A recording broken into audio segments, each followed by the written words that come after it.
Men who face non-consensual encounters with women. What's your story? Story 1. I was 13. She was a neighbor and friend of my parents. We lived on a military base. She would hire me to do chores around the house when her husband was out of town. I mowed the lawn weekly and did similar tasks. Over time, she started giving me gifts and taking me on trips around town. My parents didn't think anything of it. Over the course of a year, she manipulated me on a nearly daily basis. When her husband came home, I was suddenly ignored. Apparently, something was said to my parents because I was kicked out of the house at 14 and forced to live with my grandmother. It was not nice or fun or every boy's dream. It destroyed my ability to connect with girls my own age. It made me feel ashamed and disconnected. I still don't trust people, especially family members and romantic partners. Story 2. When I was 7, I used to go over to a friend's house during the summer days. His older sister, who was about 11, would look after us. This was the 80s, so we were all latchkey kids. One day, she put on a VHS tape that wasn't appropriate for children. My friend was disturbed by it, but I was curious. She made a comment about how I seemed interested in the guy in the movie, and even joked about it, saying, "Daddy and I watch this all the time." Over time, things took a turn, and she acted in ways that were inappropriate. This continued throughout the summer. That fall, both her and my friend were tragically killed in a car accident. For the next 10 years, I found it incredibly difficult to form any close connections or intimacy with anyone. Story 3. It started like many nights out, having a drink with a friend. We ended up meeting some new people, including a girl who was a friend of a friend. She wasn't drinking that night and offered to give us a ride home when we decided to leave, which seemed like a great alternative to paying for a ride. I ended up drinking too much, and what happened next is based on what my friend told me later. As the night was ending, we were heading home, and the girl driving asked my friend where she lived. My friend explained that she was supposed to stay at my place, as we had planned in advance. The girl then insisted otherwise, leading to a tense exchange. My friend mentioned that her belongings, including her keys, were at my place.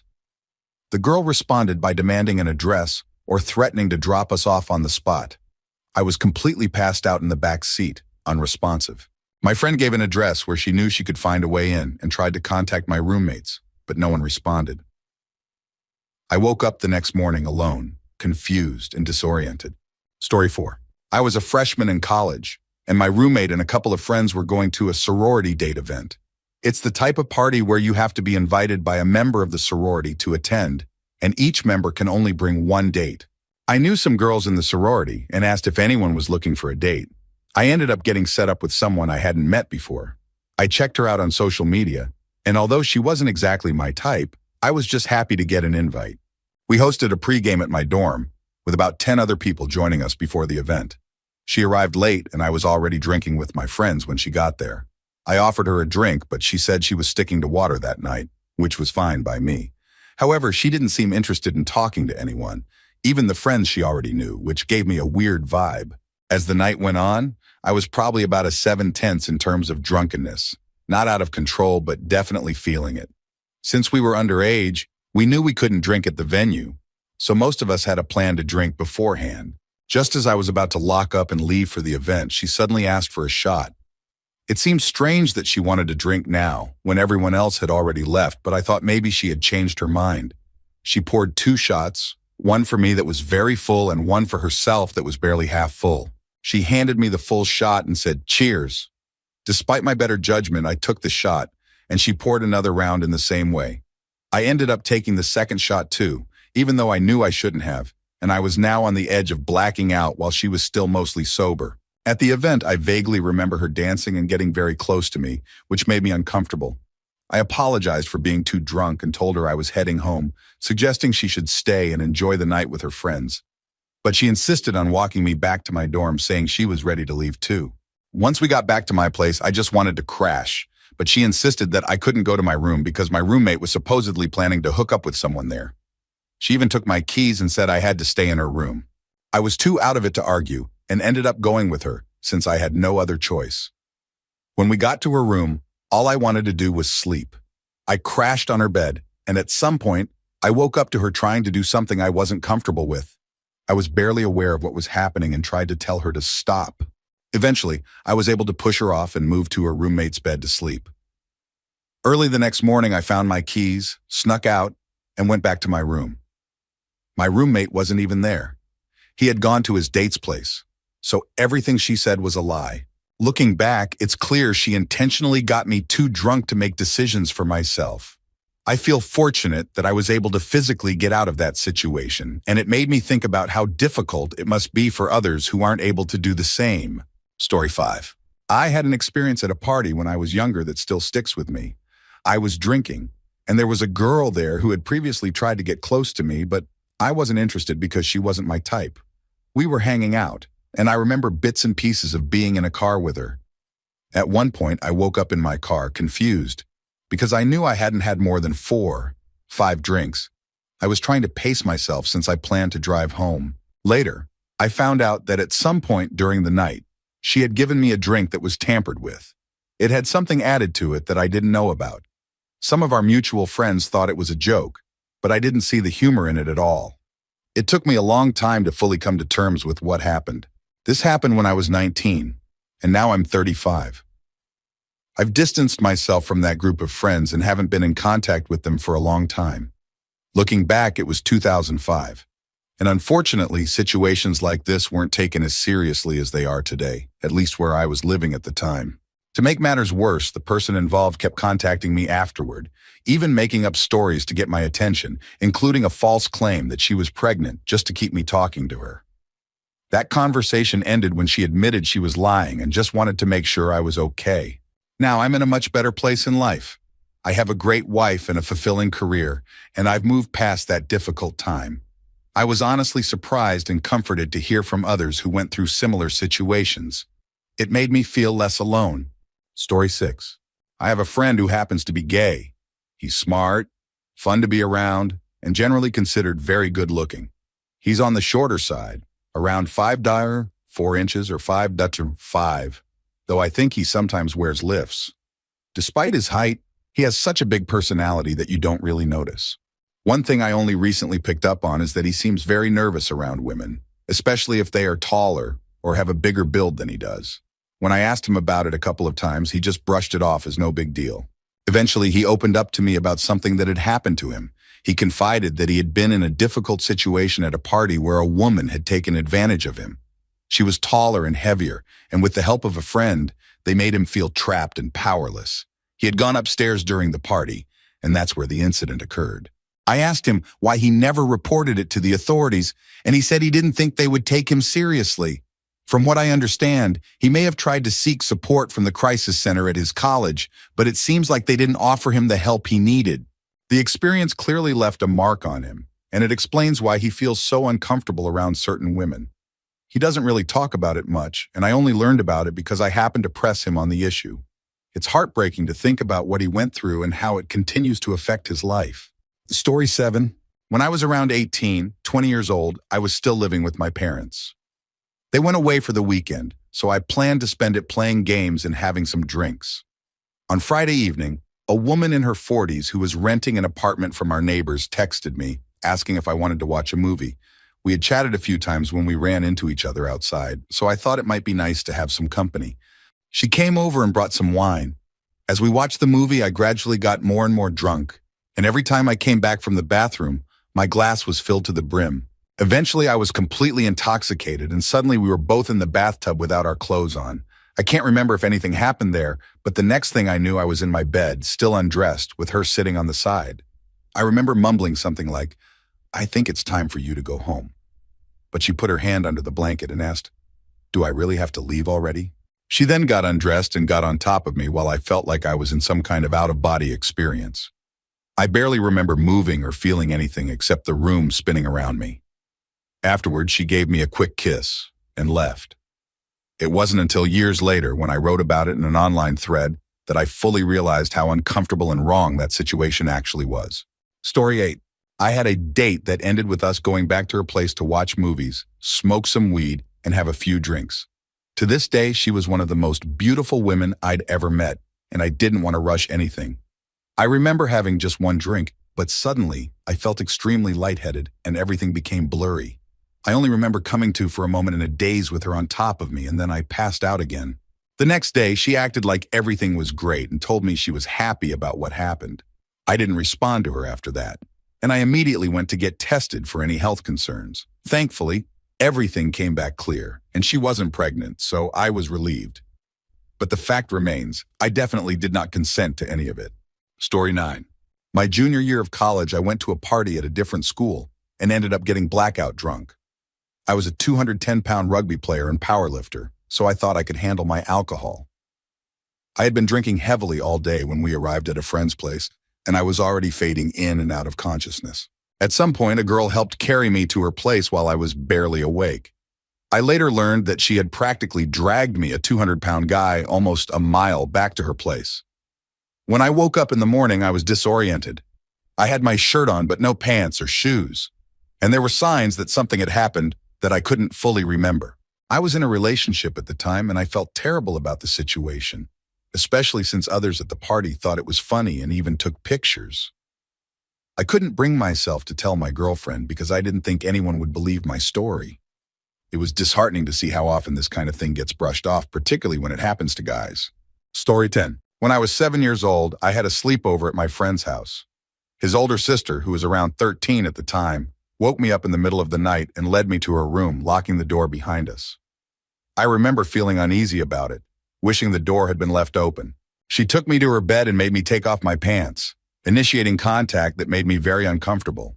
I tried to ask questions and asked to leave, but she wouldn't let me go. After what seemed like forever, her mom burst into the room and was furious, but somehow I ended up getting blamed for it. When my parents found out, they didn't really address what had happened or talk to me about it. Shockingly, I was even allowed to go back to that friend's house a few months later, where other questionable incidents occurred with his family. Looking back, that whole situation was just unhealthy and toxic. As I grew older, I realized that pressure in relationships, especially around consent, is more common than people think. I've had experiences where partners pressured me into situations I wasn't comfortable with or got frustrated if I refused. I've learned that no matter the context, consent matters, and it's always okay to say no, even in a committed relationship. No one's worth should be tied to someone else's expectations or demands. Story 11. When I was 13, I grew up in a small town where there weren't many people my age. Most of my friends were older, ranging from 12 to 18. The 18-year-old in our group was the older sister of one of my closest friends, and she often looked out for me like a big sister. We had all grown up playing sports together, and I was used to being around kids who were bigger and stronger than me, which made me a bit tougher and more confident. When my parents went out of town for a week, she became my babysitter, coming by to check on me once or twice a day. I had planned to spend most of my time with her brother anyway, so it seemed like a straightforward arrangement. One day, during my parents' trip, she came over visibly upset and needed someone to talk to. She told me how she was struggling with the idea of moving away for university and how much she would miss her family and friends. I tried my best to comfort her because I saw her as a close friend, like a big sister. After she calmed down, she grabbed a drink from the fridge and said she'd be back later to check on me. A few hours later, while I was taking a shower, I suddenly heard movement outside the bathroom. I was sure I had locked the door, so I brushed it off as my imagination. But then the lights went out, and I froze in fear. To my shock, my friend's sister entered the shower, undressed. I was completely taken aback and asked, "What are you doing? Why are you here?" She responded by saying she wanted to thank me for making her feel better. I begged her to leave, telling her that she was like a sister to me, but she didn't listen. She ended up ignoring my pleas and misinterpreted my fear and confusion as something else. After it was over, she acted like nothing had happened, casually telling me to clean up while she ordered a pizza. I was in shock, standing there for at least 20 minutes, unable to move. When I finally gathered myself and got out of the shower, I saw her in the living room, clearly acting intoxicated, though I hadn't noticed if she smelled of alcohol earlier. I asked her again to leave, still in disbelief over what had happened, but she laughed it off, saying I should be grateful that my first time was with someone older. She dismissed my emotions, saying no one would believe me if I told anyone because men can't be victims. Her words made me feel powerless and silenced. I played along with her just to get her to leave, and after an hour or so, she finally went home. The shame and confusion I felt were overwhelming, and I believed her when she said no one would take my side. I avoided going to my friend's house for the next 6 months until she left for university. Years later, I found out she's now a doctor in Florida, living a respectable life according to her brother. He mentioned that she had struggled with substance abuse in her late teens, but managed to turn her life around by the time she was 20. I haven't seen or spoken to her since, and while I hope she's doing well, I never want to cross paths with her again. Story 12. I told my wife, now ex-wife, that I wanted a divorce. Emotionally, I was done with the marriage, but neither of us was in a financial position to move out, so we continued living together. She didn't want the kids to know about our separation yet, so instead of me sleeping on the couch, we continued to share a bed. I made it very clear that while I was okay with sharing a bed, I didn't want to have any kind of physical relationship with her anymore. This arrangement went on for several weeks.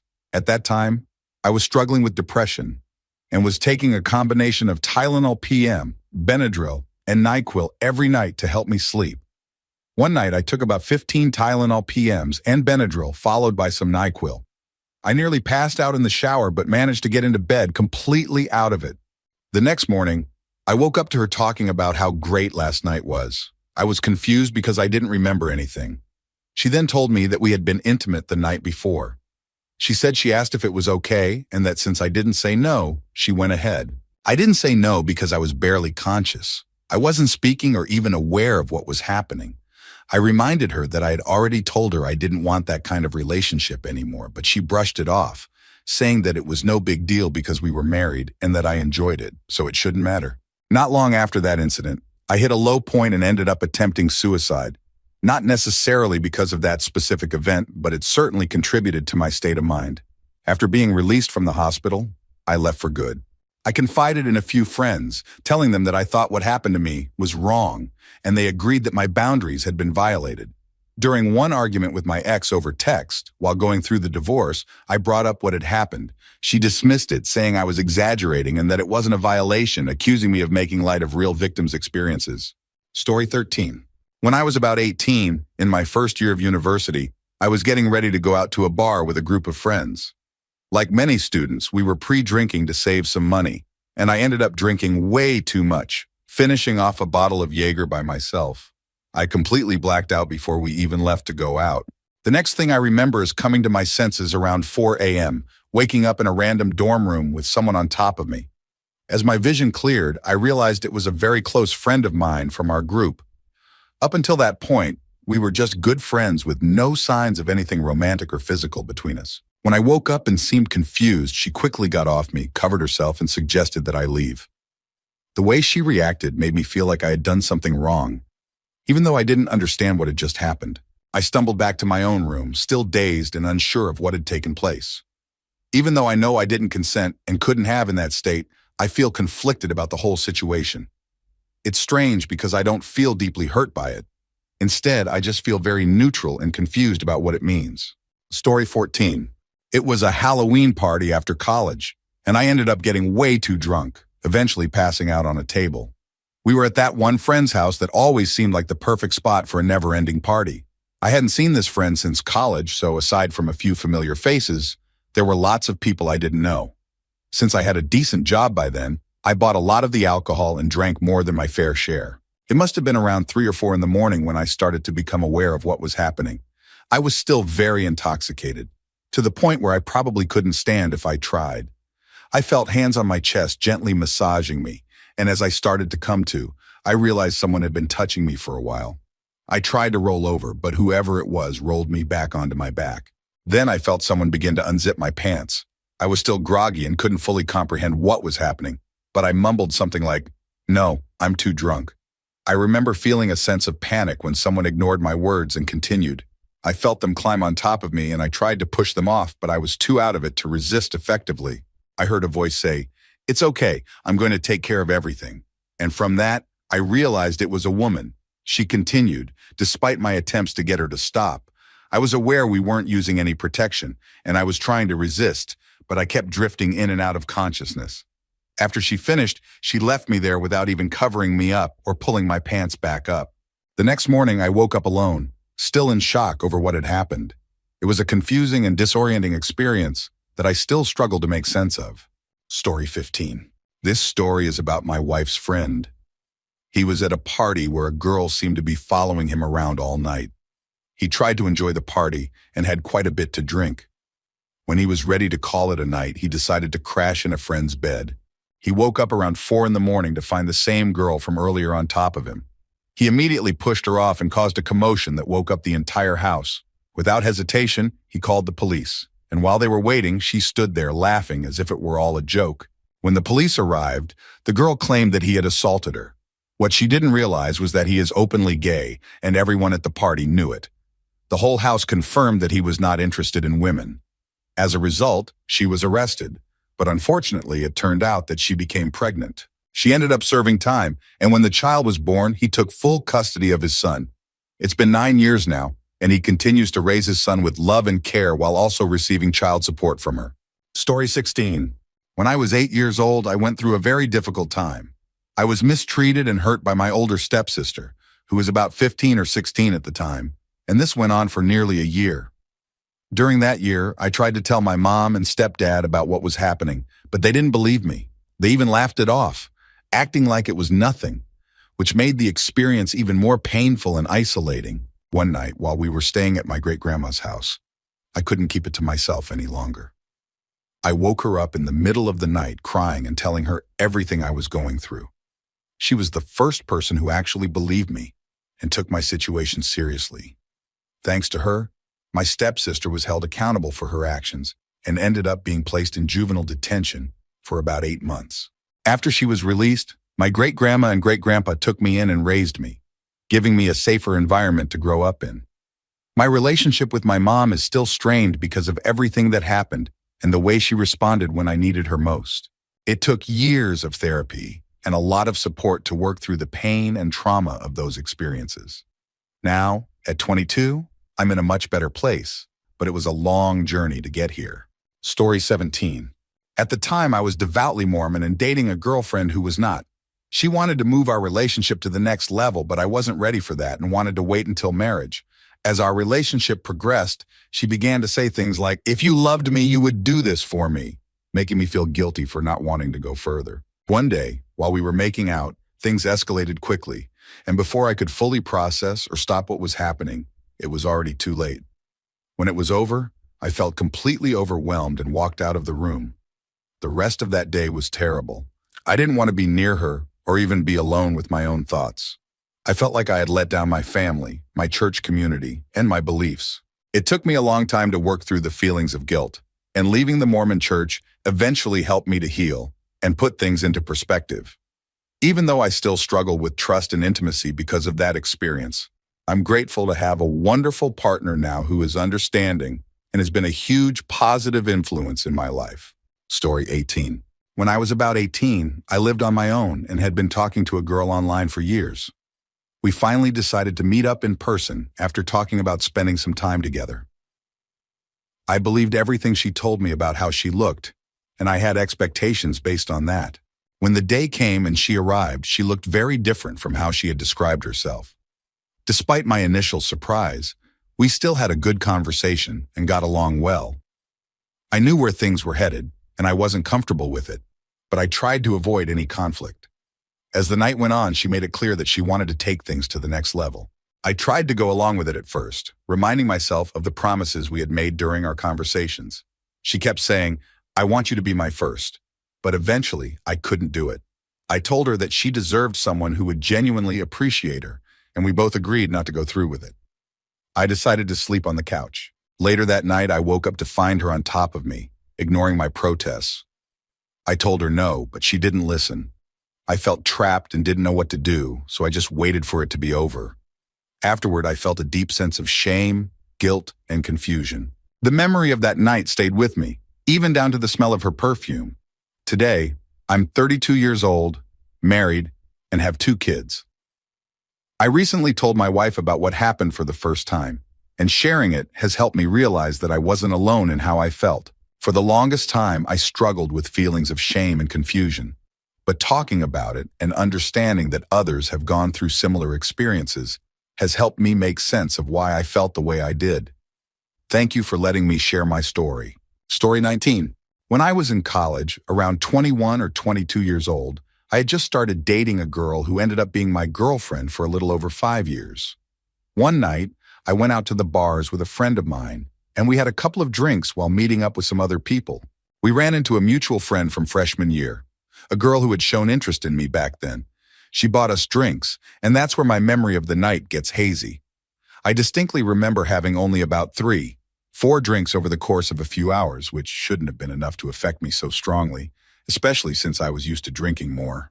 The next morning, I woke up to find her on top of me in my bed. In a panic, I pushed her off and onto the floor. I tried to be somewhat polite by asking her to leave and making sure she had a way to get home, even though I was feeling shocked and uncomfortable. I felt incredibly embarrassed as I walked her downstairs, worried that my roommates might see what had happened. After she left, I went downstairs, and my roommate told me that I had come home the night before in a state he thought was hilarious. He said I was barely able to walk, crawling up the stairs and stumbling into the cabinets. I was upset that he found it funny, especially since he knew I was seeing someone else and was serious about her. When I went back to my room, I saw blood on my bed and some things broken on my nightstand. I had the worst hangover of my life and couldn't understand how I got that way after only a few drinks. It later hit me that I might have been drugged, whether intentionally or accidentally. I immediately got tested and then told my girlfriend what had happened. I was in tears, scared that she might leave me because of what occurred. That experience sent me into a bad emotional place, and it took a long time for me to recover from it. I was so grateful for my girlfriend at the time. She was incredibly supportive and understanding, responding in the best way I could have hoped for. Even though it's been years, that night still affects me, and I haven't shared it with anyone else besides her.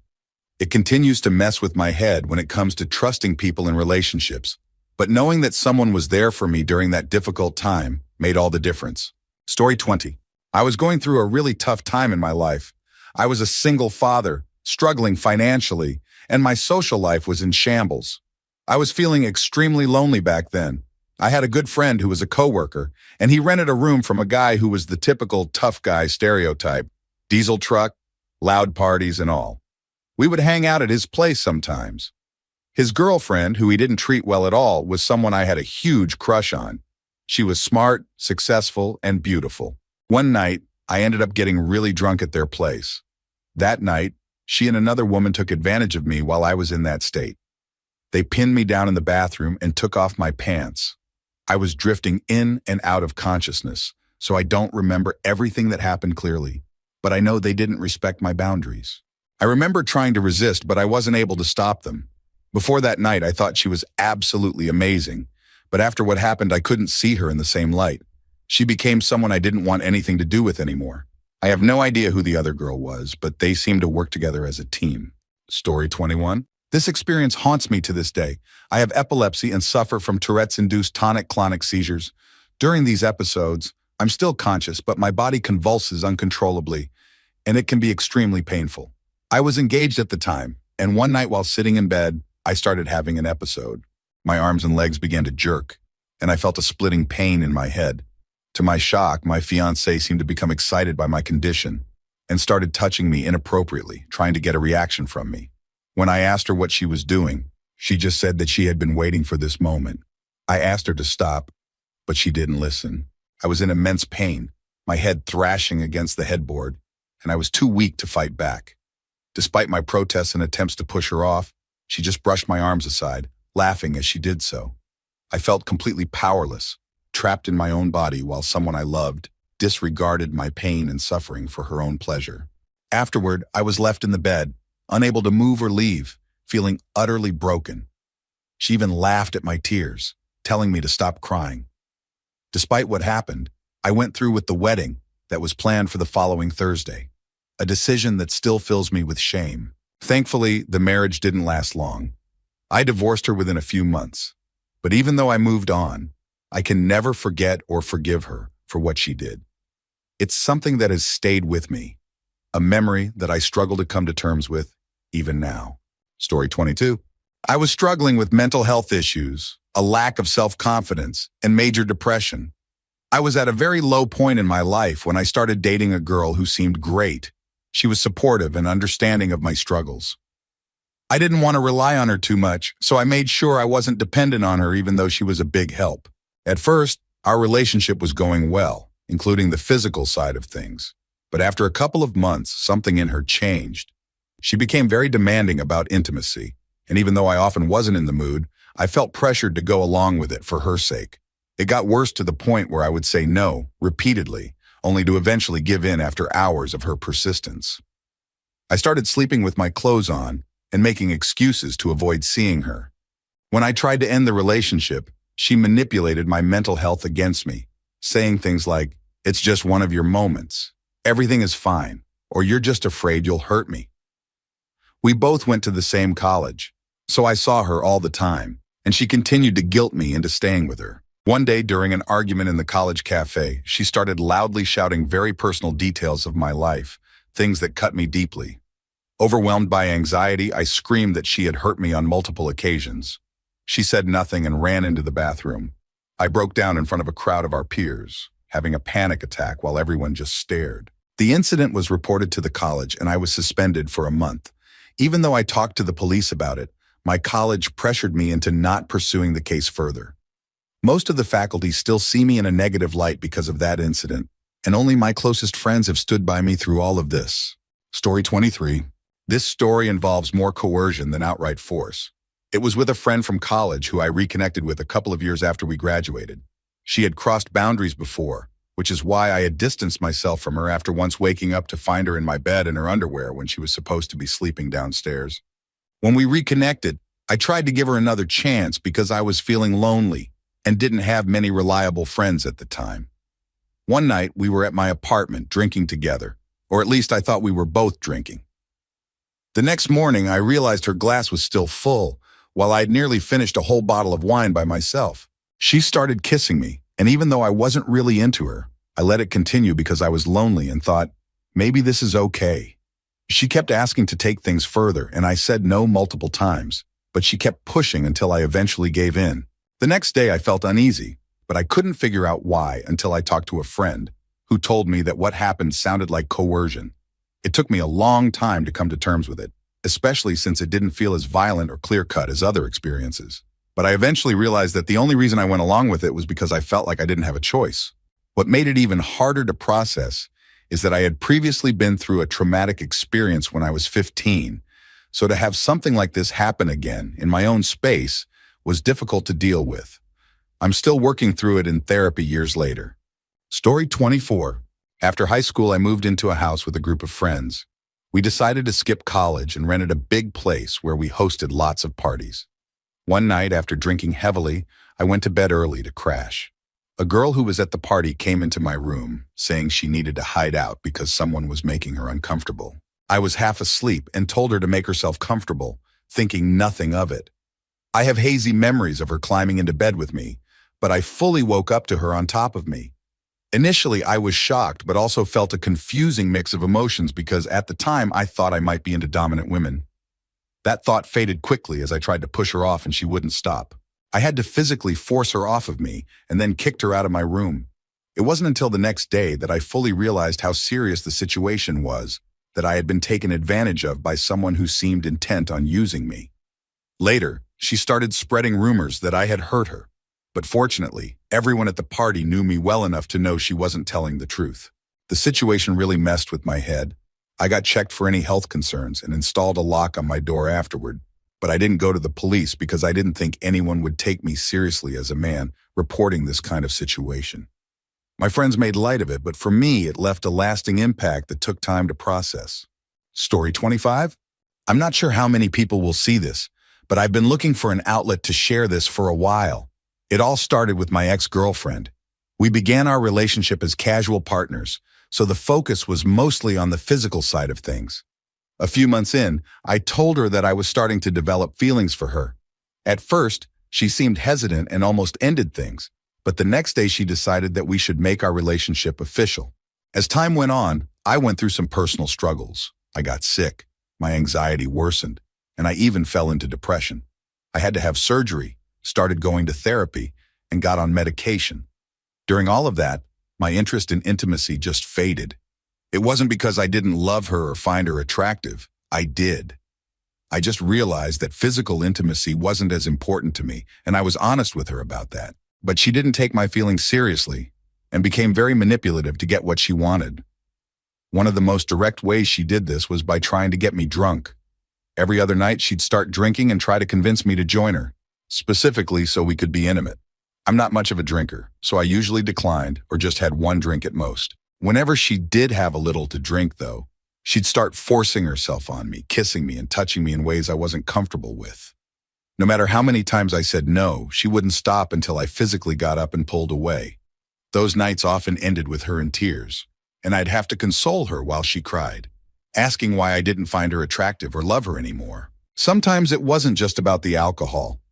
We'd be in the shower, and she'd start things without asking, even though I would tell her I wasn't in the mood. It was like I couldn't escape it, and I started to feel like my own home wasn't a safe space anymore. I didn't feel like I could talk to anyone about it because of the stigma that says men should always be okay with intimacy. There are a lot more details and moments that shape my experience, but those are the main ones that stand out. After we broke up, I stopped going to therapy, so I never really got the chance to process it properly.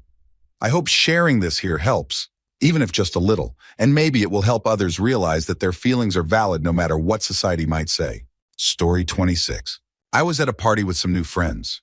We were all 18, and for most of them, it was only their second time drinking. I'd been to a lot of parties before, so I could tell they were all completely out of it.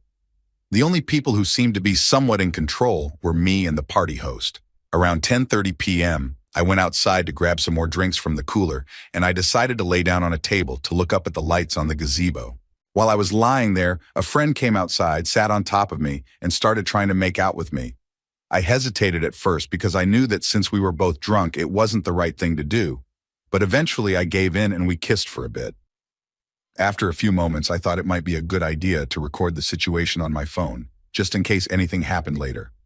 I placed my phone down next to me, so it only captured audio, not video. As this was happening, I kept saying things like, "We shouldn't do this. We can't give consent when we're both drunk." But she kept insisting, saying, "It's fine. I just want to be close." She continued to hold my hands and put them under her shirt, and at one point, she tried to move them lower, but luckily, her belt stopped that from going any further. Throughout all of this, I was in a state of panic. I was worried that if things went further, I might be blamed or even face legal trouble because of the way things often play out in these situations. I started calling out for the host, hoping someone would come help. As soon as he opened the door, she quickly got off of me and acted like nothing had happened. The next morning, she sent me a message on Snapchat apologizing for what happened. When I had some time to think about it, I considered taking action or pressing charges, but I decided not to because I didn't want to ruin her life. She was young, smart, and well-respected in the community, a leader at our school. Even though I chose to move past it, I've been paranoid about her bringing it up around our friends, and I still feel uncomfortable being alone with her. This whole experience left me feeling confused and anxious, and it's been tough to process. I hope sharing this story helps someone else realize that their feelings are valid, no matter what others might say. Story 27. When I was 20, I was working for my university, and we had a year-end party where I drank too much and ended up passing out in a friend's bed. While I was blacked out, an older coworker, who had been flirting with me throughout the year and had talked about being interested in hooking up, took advantage of my semi-conscious state. The next morning, I woke up feeling like something was off, especially when I couldn't find my pants from the night before. I had no memory of what had happened. Later that day, a mutual friend asked if I had fun with her last night, which made me realize that something had gone down. Eventually, another friend told me he had walked in on the situation and immediately stopped her because he knew I wasn't interested. He had helped me out of the party when I was passing out and made sure I got home safely. The only people who know about what happened are that friend, the coworker, and my current girlfriend. I'm 23 now, and I still feel very conflicted about the experience. A lot of mutual friends seemed upset that I said I didn't remember what happened or didn't enjoy it, as if I was supposed to be okay with it just because she was interested.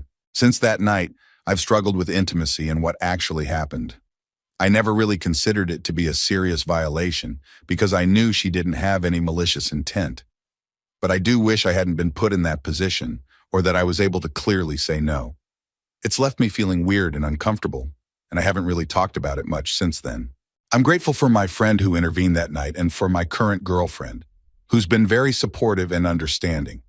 I'm slowly learning to process what happened even if it's not easy. Story 28. This experience happened twice with the same person, my girlfriend at the time. We were both still getting used to drinking. One night we went out to a few bars and ended up back at her parents' house pretty late. We were making out for a while, but eventually I told her I needed to sleep and passed out on the couch. I woke up around 4:30 a.m. and realized I didn't have my pants on, and there was evidence that something had happened. I snuck out the back door, went home, showered, and tried to push the whole thing to the back of my mind. I was young and didn't know what to make of it, so I just ignored what happened. Years later, we went to Chicago for her birthday, which was my first time in a big city, and I was stressed out. After visiting a few bars, we went back to the hotel because her feet were hurting from her shoes. Although I had a slight buzz, she seemed really out of it. In the hotel room, she kept trying to initiate something, but I said no repeatedly because she wasn't in the right mindset and I was exhausted. Despite my protests, she didn't stop. She waited until I was drifting in and out of sleep, and then she took control of the situation without my consent. I felt incredibly violated, and it made for a very tense and quiet car ride back home. We dated for a few more months after that, but I couldn't get that night out of my head, and it made me start to distance myself from her. Eventually, when we broke up, I told her that what she did was not okay and that she should never treat anyone that way. Her only response was, "Okay, good to know." That experience really messed with my head, and it took me a long time to feel comfortable with the idea of being close to anyone again. Just when I was starting to get back on my feet and feel ready to try dating, the pandemic hit, and it set me back all over again. Now I struggle with using dating apps and sometimes feel alone, questioning if I'll ever fully get over what happened. Story 29. I was dating a girl for about a month when she came over one evening. She tried to initiate intimacy, but since we didn't have protection, I told her we couldn't go all the way. We engaged in some light fooling around, but eventually, she climbed on top of me and attempted to take things further. I told her no repeatedly as she begged, and at one point she said, "Just let me put the tip in." I reluctantly agreed, thinking it wouldn't go any further. However, she pushed me all the way in, and when I tried to pull her off, she begged and apologized, saying she just needed to feel it for a moment. She started moving, and despite my protest to stop, I found it difficult to resist because it felt good. Even though I said no multiple times, I didn't physically remove her. She reassured me it would be fine and told me to pull out before I finished. When I eventually said, "All right, I'm about to come, get off," she locked her legs around me and pushed things to the next level. I struggled to pull her off, and in the end, I finished inside her. Afterward, I had to mask my anger and urged her to take the morning after pill. I took her to the store, bought the pill, which is quite expensive, and made sure she took it before I expressed my frustration and decided to end things. Story 30. I dated a girl for many years and was deeply in love with her. For the last couple of years, she had been planning to break up with me after finishing nursing school, and that's exactly what she did. She left me for her study buddy. Just days after the breakup, a female friend I had known since I was 12 invited me out for drinks at a bar with another longtime friend. It was an amazing night, and they really supported me during this tough time. However, they were pouring pitchers of beer for me, and I quickly got hammered. Eventually, they introduced me to another girl they had brought along.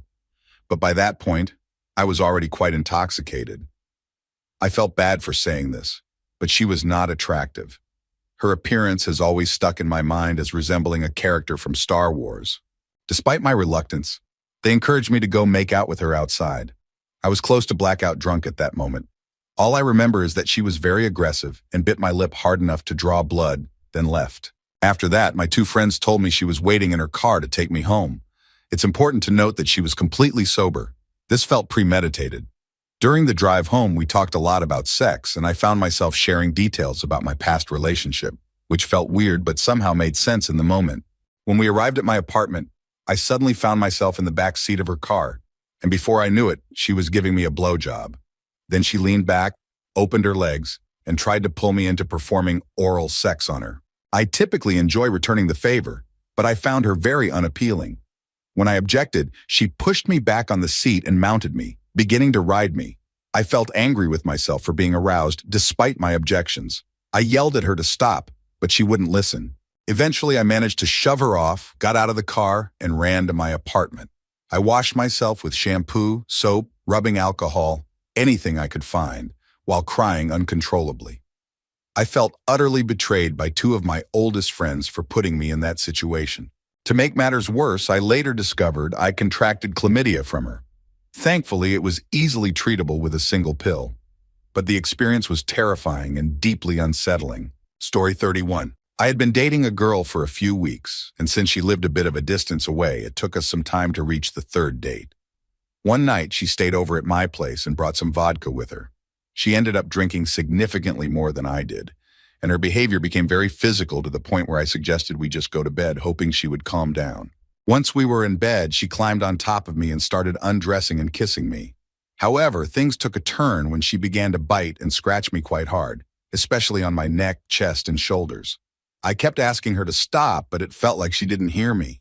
I expressed that it was hurting, but she seemed oblivious to my discomfort. As she pulled my boxers down and continued, I felt frozen. I tried to hold her hands to minimize the scratching, but the biting was relentless. The memory of her strong vodka breath is still vivid in my mind. I honestly can't recall if I finished or not. What stands out is her climbing off me and heading to the bathroom, then coming back and finally passing out. In the aftermath, I convinced myself it was just a misunderstanding and continued dating her for over a year. Although nothing physical like that happened again, our relationship turned abusive and manipulative. It ended when she met someone else and started dating them while still with me. When she broke up with me, she told our friends it was because I had been unfaithful. Looking back, I realized how significant those early experiences were and how they shaped my understanding of relationships. I learned the hard way about recognizing boundaries and the importance of mutual respect. Story 32. I was house-sitting for a wealthy friend who was traveling out of state for a week. It felt like a little vacation for me in this big house. A girl I had become friends with over the past few months asked if she could come over for some drinks. We were firmly in the friend zone as she had previously dated one of my other friends. Although she had never indicated any romantic interest, I had a personal rule about not getting involved with friends' exes.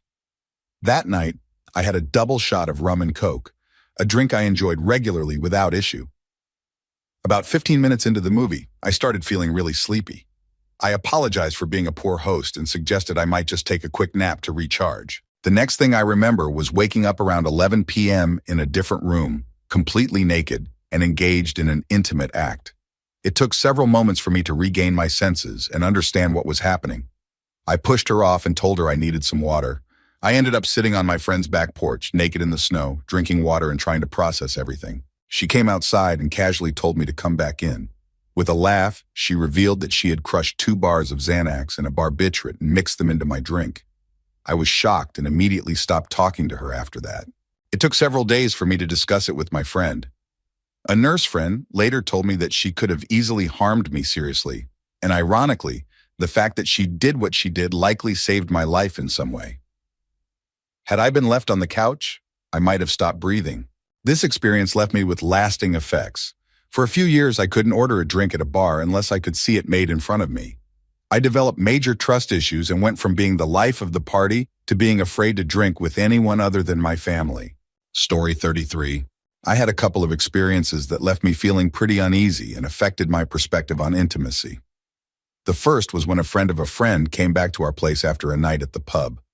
I lived with my best friend at the time. She was quite pushy and persistent about getting closer, but I wasn't interested. That night, I woke up to her biting and kissing my ear and neck with her hand in my boxers.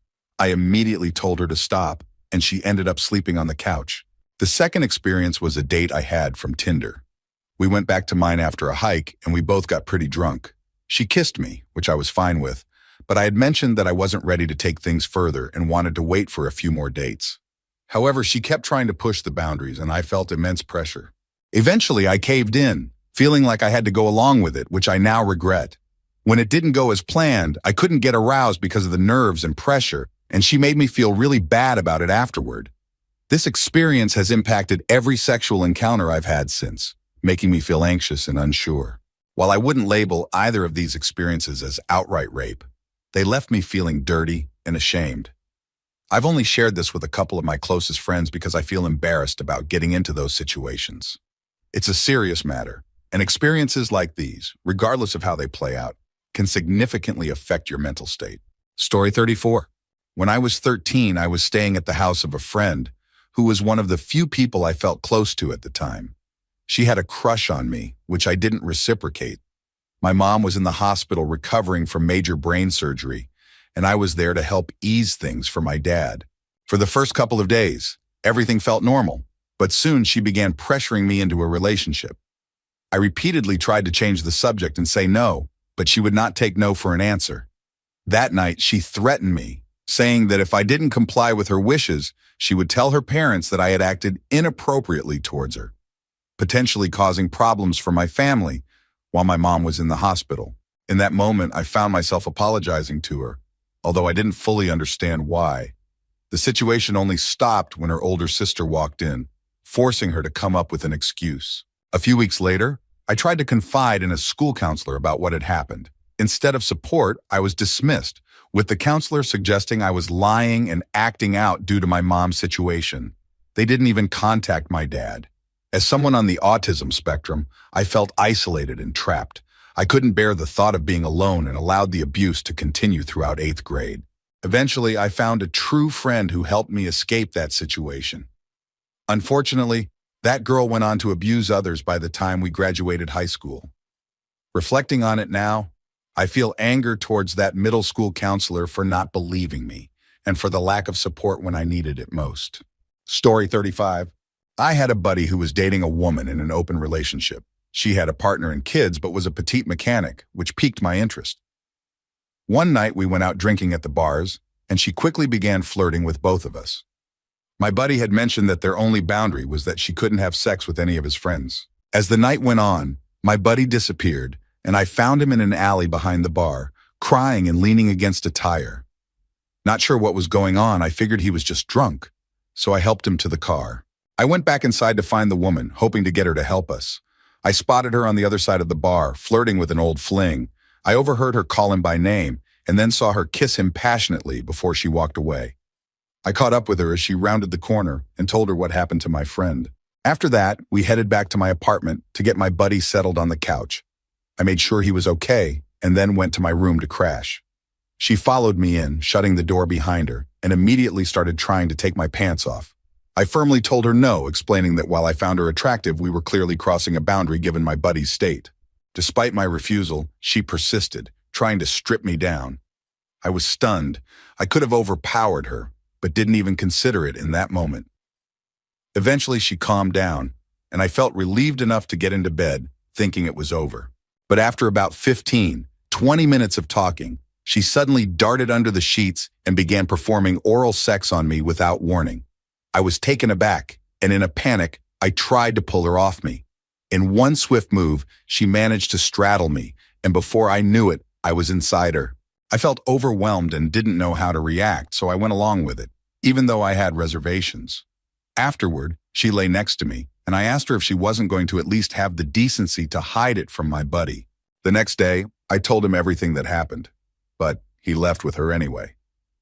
Minutes later, I received a phone call saying he had wrecked his car, spinning out after hitting a roundabout too hard. I felt for him, knowing how upset he was. I hope he's doing well these days.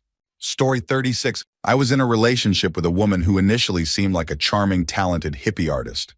However, her past was marked by darkness. We shared her children week on, week off, and during the weeks without them, she would often become extremely low and display signs of bipolar disorder. Throughout our time together, I experienced constant gaslighting. She rarely communicated her plans for the following week, and before I realized it, we had accidentally moved in together. She had a history of childhood abuse, and I witnessed her have a couple of flashbacks while we were together. At the time, I felt a deep sense of compassion for her and wanted to help her rediscover love. She expressed a desire for more children, but would withhold sex until late at night. I found myself manipulated into making her pregnant twice, both pregnancies ending in abortion. During the second instance, I was asleep when she climbed on top of me, and I woke up to an overwhelming sense of violation. Disgusted by the lack of genuine intimacy, she got up and went for a walk around the block in her dressing gown. After enduring months of bickering and shouting, I finally left after 4 months, though it felt like much longer. I even found myself apologizing to her eldest child, saying, "I just kept getting in the way." During that relationship, I lost my sense of self. I wasn't even allowed to bring my computer to her house. Now, 5 years of self-development later, I struggle with forming new relationships. I wish I could feel better and open myself up to love again. But increasingly, my dreams feature struggling women, reflecting the emotional turmoil I experienced during that time. Story 37. When I was 20, I visited my cousins for Thanksgiving, and they suggested we go to a party with some of their friends. One of their friends immediately took a heavy interest in me. While she was nice, I wasn't attracted to her at all. The party was typical for that age, with drinking and weed, and I enjoyed myself with a few beers. At one point, the girl offered me a screwdriver, and without thinking, I accepted. She was nice and friends with my cousins, so I had no reason to be suspicious. Shortly after drinking it, I started feeling unwell, and everything began to blur. I remember feeling someone guiding me to another room and then suddenly found myself on a bed with my shorts around my ankles. Realizing it was the same girl, I felt barely present and couldn't muster the strength to say anything coherent. She managed to get me hard and put a condom on. At least she cared about that. I managed a slurred, "I don't wanna," but it was too late. She rode me until I came and then just walked out, leaving me passed out. One of my cousins later found me and kept hyping me up, saying, "Wow, man, you got some. Nice. Great way to spend Thanksgiving break, right?" He didn't realize that I hadn't wanted any of it. For a long time, I convinced myself that I must have wanted it because guys are always supposed to want it. Years later, I finally came to grips with the fact that I was raped. I never saw the girl again and have forgotten her name, but I'll never forget her face.